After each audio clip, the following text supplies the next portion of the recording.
SV6 news కు స్వాగతం. ముందుగా హెడ్లైన్స్. 20న బెంగళూరుకి ప్రధాని మోదీ, 24న ఉడిపికి యోగి ఆదిత్యనాథ్.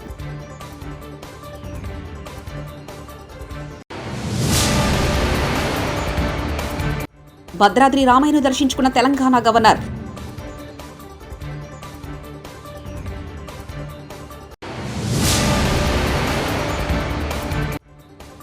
సీఎం జగన్ రేమంతా సిద్ధం బస్సుయాత్ర, జనం లేక వెలవెల.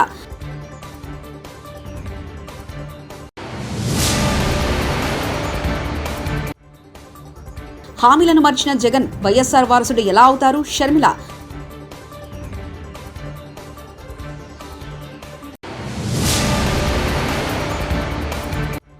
భారీ ర్యాలీగా వెళ్లి నామినేషన్ దాఖలు చేసిన సుందరపు విజయ్ కుమార్.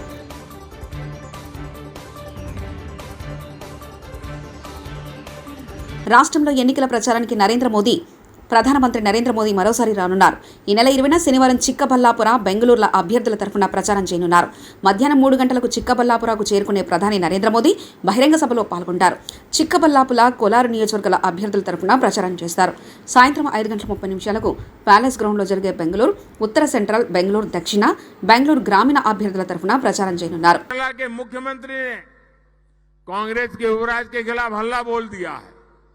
इससे नाराज होकर कांग्रेस के युवराज ने कहा है कि केरला के सीएम भ्रष्टाचार में डूबे हुए हैं, उनको जेल में डालना चाहिए। हमेशा केंद्रीय एजेंसियों को गाली देने वाले युवराज अब उनसे केरला के सीएम के खिलाफ कार्रवाई की मांग कर रहे हैं।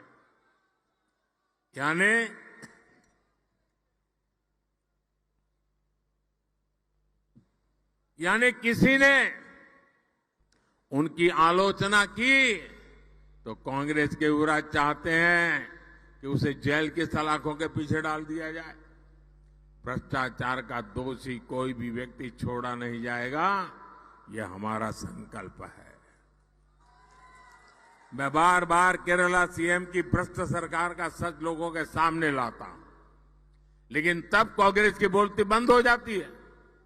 अब कांग्रेस के युवराज की आलोचना हुई तो कांग्रेस केरल के सीएम को जेल में डलवाना चाहती है, लेकिन साथियों वहां तो जेल में डलवाना चाहते हैं और यहां महल में भेजना चाहते हैं। ये कौन सा तरीका है?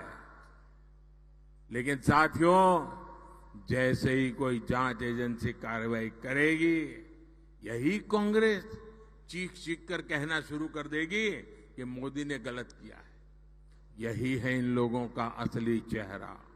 इसलिए जब मैं कहता हूं भ्रष्टाचार हटाओ, तो कांग्रेस कहती है भ्रष्टाचारी बचाओ। శ్రీరాముడి పట్టాభిషేకానికి హాజరైన తెలంగాణ గవర్నర్ రాధాకృష్ణన్ ముందుగా ఆలయాన్ని దర్శించుకున్నారు. వేద పండితులు గవర్నర్కు స్వాగతం పలికి శ్రీరాముడి దర్శన ఏర్పాట్లు చేశారు. అనంతరం తీర్థప్రసాద్తో సహా వేద ఆశీర్వచనం అందించారు. భారతీయుల గుండెల్లో రాముడు ఎప్పుడు ఉంటారని ఈ సందర్భంగా గవర్నర్ అన్నారు.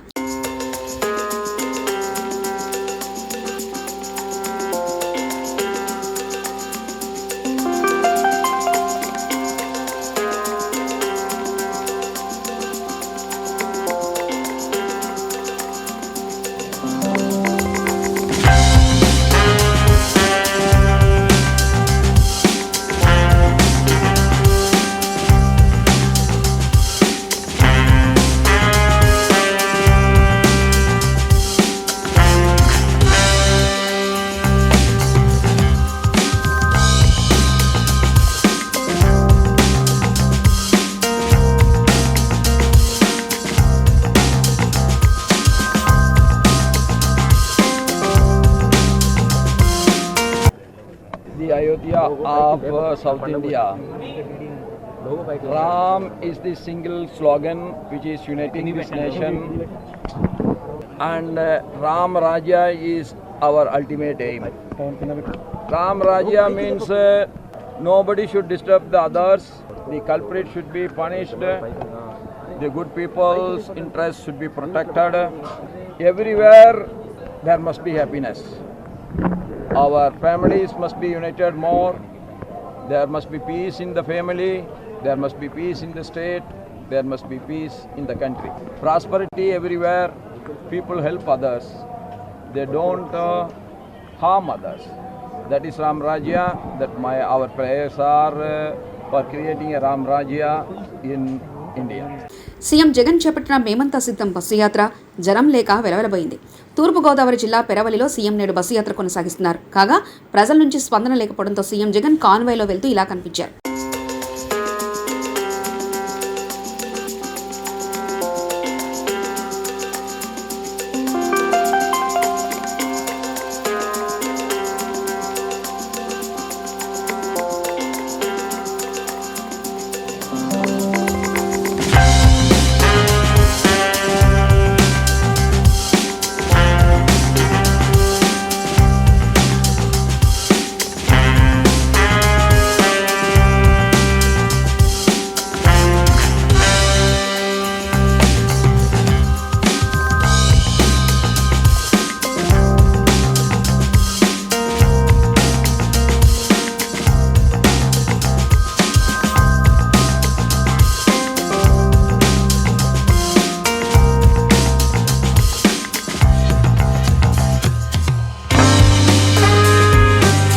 తెలుగుదేశం పార్టీ జనసేన భాజపా కూటమి తరఫున ప్రముఖ నటుడు హైపర్ ఆది ఎన్నికల ప్రచారం నిర్వహించారు. అనకాపల్లి నియోజకవర్గం కసింకోటలో జనసేన ఎమ్మెల్యే అభ్యర్థిగా పోటీ చేస్తున్న మాజీ మంత్రి కొనతల రామకృష్ణకు మద్దతుగా గాజు గ్లాసు గుర్తుకు ఓటేయాలని ప్రజలను కోరారు. ఎంపీ స్థానానికి ఉమ్మడి అభ్యర్థిగా పోటీ చేస్తున్న సీఎం రమేష్కు కమలం గుర్తుకు ఓటు వేయాలని అభ్యర్థించారు. దుకాణాలు పలు కాలనీలో ఇంటింటి ప్రచారం నిర్వహించారు.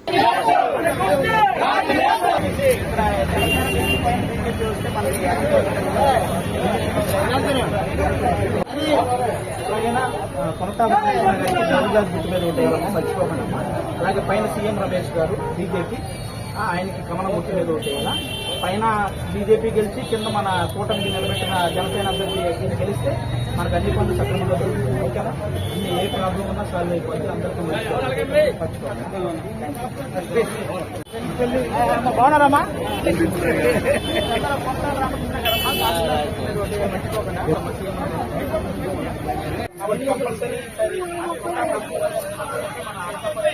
వైఎస్ఆర్ హయాంలో హంద్రినివా ప్రాజెక్టు 90% పూర్తయిందని ఏపీ పీసీసీ అధ్యక్షులు వైఎస్ షర్మిల అన్నారు.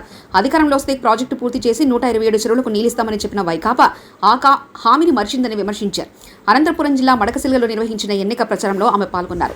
పూర్తి చేయలేకపోతే వీళ్ళు రాజశేఖర రెడ్డి గారి ఆశయాలను నిలబెడుతున్న వాళ్ళు జగన్మోహన్ రెడ్డి గారు ఎలా అవుతారన్నా? లెదర్ పార్క్ కడతామన్నారు, కట్టారా జగన్మోహన్ రెడ్డి గారు? వచ్చిందా లెదర్ పార్క్? ఎన్ని ఉద్యోగాలు వచ్చినాయి లెదర్ పార్క్ లో? అవుటర్ రింగ్ రోడ్ కట్టాలన్నారు జగన్మోహన్ రెడ్డి గారు, వచ్చిందా? కనిపిస్తుందా? మరి ఎందుకన్నా నమ్మి ఓట్లేస్తే ఒక్క మాట కూడా నిలబెట్టుకోకపోతే మరి జగన్మోహన్ రెడ్డి గారికి మళ్ళీ మళ్ళీ ఎందుకు ఓట్లేయాలి? పులి సింహం అని చెప్పుకుంటున్న వాళ్ళు బీజేపీని చూస్తే పిల్లుల్లా తయారయ్యారు. వీళ్ళ రాజశేఖర రెడ్డి గారి వారసులు. ఎలక్షన్లు వచ్చాయి, ఓట్లు వేసే సమయం వచ్చింది. అందుకే చెప్తున్నాం, ఆలోచన చేసి ఓటు వేయండి. మీ డబ్బులే మీ చేతుల్లో పెడుతున్నారు, మంచిదే. కానీ ఓటు మాత్రం ఎవరికి వేస్తున్నామని మీ ఆలోచన, మీ మనస్సాక్షి చెప్పాలి. ఓటు అనేది మీ చేతుల్లో ఉన్న ఆయుధం. ఓటు అనేది మీ భవిష్యత్తును నిర్ణయించే ఆయుధం. 5 సంవత్సరాలకు ఒక్కసారి మాత్రమే ఈ ఆయుధం మీ చేతుల్లోకి వస్తుంది. ఓటు అన్నది వృధా చేసుకుంటే మీ భవిష్యత్తే కాదు, మీ బిడ్డల భవిష్యత్తును కూడా మీరు నాశనం చేసిన వాళ్ళు అవుతారు. కాంగ్రెస్ పార్టీ అధికారంలోకి వచ్చిన వెంటనే 10 సంవత్సరాల ప్రత్యేక హోదా వస్తుంది. మన ఆంధ్రప్రదే 2 లక్షల వరకు రైతులకు రుణమాఫీ చేస్తున్నట్టు దానికి 1 లక్ష రూపాయలు, 5 సంవత్సరాలకు 5 లక్షల రూపాయలు ప్రతి పేదింటికి ఇస్తుంది కాంగ్రెస్ పార్టీ. మీరు ఆశీర్వదించండి. కాంగ్రెస్ పార్టీ ఎమ్మెల్యే అభ్యర్థి మీ సుధాకర్ అన్న మీకు అందుబాటులో ఉండే వ్యక్తి. అలాగే ఎంపీ అభ్యర్థి సమర్ షాహీన్ అన్న మీవాడు కాంగ్రెస్ పార్టీ అభ్యర్థి, ఎంపీ అభ్యర్థి. మీరు హస్తం గుర్తు మీద ఓటేసి నమస్కారం. భారీ ర్యాలీగా వెళ్లి నామినేషన్ దాఖలు చేసిన సుందరపు విజయకుమార్. అనకాపల్లి జిల్లా ఎలమంచిలి నియోజకవర్గం ఉమ్మడి జనసేన అభ్యర్థి సుందరపు విజయకుమార్ నామినేషన్ వేస్తున్న సందర్భంగా అచ్యుతాపురం నుంచి తన అనుచరులు, జన సైనికులు, టీడీపీ, బీజేపీ పార్టీ శ్రేణులు అధిక సంఖ్యలో ర్యాలీగా బయలుదేరారు. అనంతరం ఎలమంచిలి తహసీల్దార్ కార్యాలయంలో ఎన్డీఏ ఎంపీ అభ్యర్థి సీఎం రమేష్, టీడీపీ సీనియర్ నాయకులు, మాజీ ఎమ్మెల్యే పప్పల చలపతిరావు, యలమంచిలి నియోజకవర్గ టీడీపీ ఇన్ఛార్జ్ ప్రగడ నాగేశ్వరరావు, జిల్లా అధ్యక్షులు తాతాబాబు సమక్షంలో సుందరపు విజయ్ కుమార్ నామినేషన్ దాఖలు చేశారు. నామినేషన్కు చేసిన జనాలను చూస్తుంటే ఇప్పుడే విజయం సాధించినట్లు ఉందని, ఇప్పుడు చూపించిన ఉత్సాహం ఎన్నికల జరిగే వరకు ఉండాలని, మండే ఎండను కూడా లెక్క చేయకుండా అధిక సంఖ్యలో నామినేషన్ వచ్చిన ప్రతి ఒక్కరికి ధన్యవాదాలు తెలుపుతూ గాజు గ్లాస్ గుర్తుకు ఓటు వేసి ఎమ్మెల్యేగా సుందరపు విజయ్ కుమార్ను, అలాగే కమలం గుర్తుపై ఓటు వేసి ఎంపీగా సీఎం రమేష్ను గెలిపించాలని కోరారు.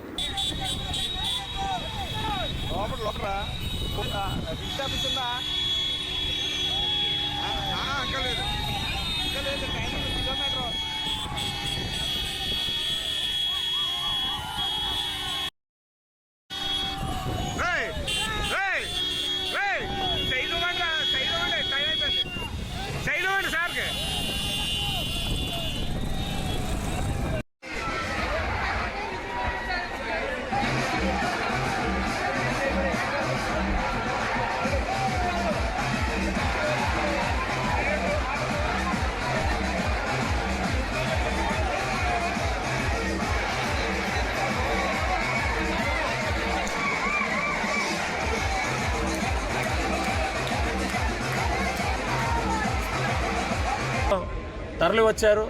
అందరూ కూడా మరి ఆశీర్వదిస్తున్నారు. ఈ అందరి ఆశీర్వాదాలతో ఈరోజు మరి నామినేషన్ అయితే వేయటం జరిగింది. ఈరోజు మరి చాలా ఆనందంగా ఉంది. ఈరోజు ఎంతో మంది అందరూ కూడా శుభాకాంక్షలు తెలియజేస్తూ అందరూ కూడా నా వెంట ఉండి 3 పార్టీలు శ్రేణులు అలాగే యలమంచిలి ప్రజలు అందరూ కూడా ఈరోజు నాతో ఉండి ఈ నామినేషన్ కార్యక్రమంలో పాల్గొన్నందుకు ప్రతి ఒక్కరికి కూడా ధన్యవాదాలు తెలియజేస్తున్నాను. జై హింద్, జై జనసేన, జై తెలుగుదేశం, జై భారతీయ జనతా పార్టీ. ఈరోజు యలమంచిలి అసెంబ్లీ అభ్యర్థి జనసేన పార్టీ నుంచి సుందరపు విజయ్ కుమార్ గారు నామినేషన్ సక్సెస్ఫుల్గా కంప్లీట్ చేయడం ఉంది. పెద్దలు గౌరవనీయులు చలపతిరావు గారి సమక్షంలో ప్రగాఢ నాగేశ్వర గారి అక్కడే ఉండి, అలాగే భవానీ గారు, తాతాబాయి గారు, సుందర విజయ్ కుమార్ గారు, నేను అక్కడ నామినేషన్ వేయడం జరిగింది. ఇక్కడ యలమంచి కొంతమంది చెప్తున్నారు రమేష్ గారు ఇక్కడ ఉండరు అని. నేను దాదాపు 2 సంవత్సరాల కిందటనే యలమంచి కాన్స్టిట్యున్సీ అచ్యుతాపురంలోనే స్థలం తీసుకున్నాను. అక్కడే నివాసం కట్టుకొని ఇక్కడే ఉంటానని చెప్పి ప్రజలకు అందుబాటులో ఉంటానని తెలియజేస్తూ యలమంచిలి అభివృద్ధికి రేపు డబుల్ ఇంజిన్ సర్కార్ అయితేనే తోడ్పడుతుంది. ఇక్కడ ముఖ్యంగా యువత చాలా ఇబ్బందుల్లో ఉన్నారు. యువత ఎక్కువగా ఉన్నారు. ఈ ప్రాంతం పరిశ్రమలకు అనుకూలంగా ఉంది. కాకపోతే రాష్ట్ర ప్రభుత్వం పరిశ్రమలు స్థాపించడానికి వాతావరణం చూపించకుండా ఇక్కడంతా దౌర్జన్యాలతో మంచిగా ఎవరైతే ఇండస్ట్రీస్ వస్తారో వాళ్ళందరికీ కప్పం కట్టాల్సి వస్తుంది. దానివల్ల ఇక్కడ పరిశ్రమలు రాలేదు. ఆ పరిస్థితి తీసేసి డబుల్ ఇంజిన్ సర్కారులో అటు కేంద్రంలో ప్రధానమంత్రి నరేంద్ర మోడీ గారు, ఇటు రాష్ట్రంలో ఈ కూటమి చంద్రబాబు నాయుడు గారి ముఖ్యమంత్రి దీంట్లో ఈ యలమంచిలి డెవలప్ చేసేదానికి నా వంతు కృషి చేస్తానని చెప్పి తెలియజేస్తున్నాను.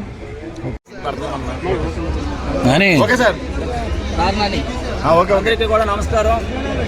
ఈరోజు బీజేపీ, తెలుగుదేశం, జనసేన పార్టీ ఉమ్మడి అభ్యర్థిగా ఇవాళ సుందర విజయ్ కుమార్ గారు ఇక్కడ నామినేషన్ చేయడం జరిగింది. అదేవిధంగా మన పార్లమెంట్ అభ్యర్థి, బీజేపీ అభ్యర్థి, ఉమ్మడి అభ్యర్థి అయిన సీఎం రమేష్ గారు ఈ కార్యక్రమంకి ఇచ్చేశారు.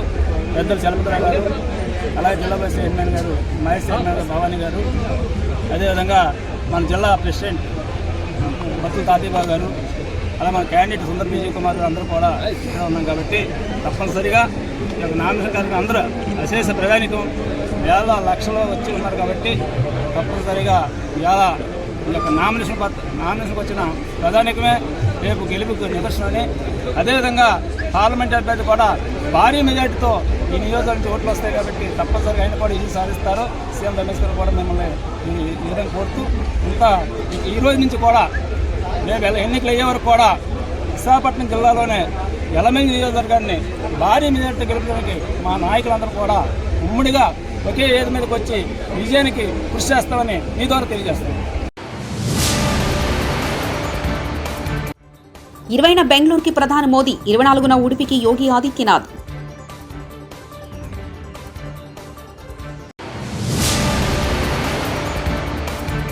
భద్రాద్రి రామయ్యను దర్శించుకున్న తెలంగాణ గవర్నర్.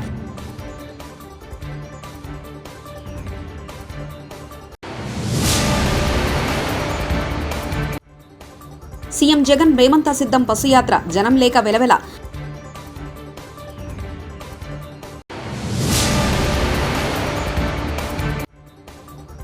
హామీలను మర్చిన జగన్, వైఎస్ఆర్ వారసుడు ఎలా అవుతారు? షర్మిల.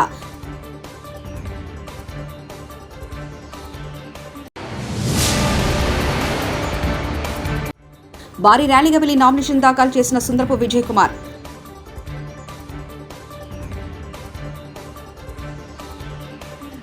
ఇవి బులెటిన్ విశేషాలు. చూస్తూనే ఉండండి SV6 న్యూస్.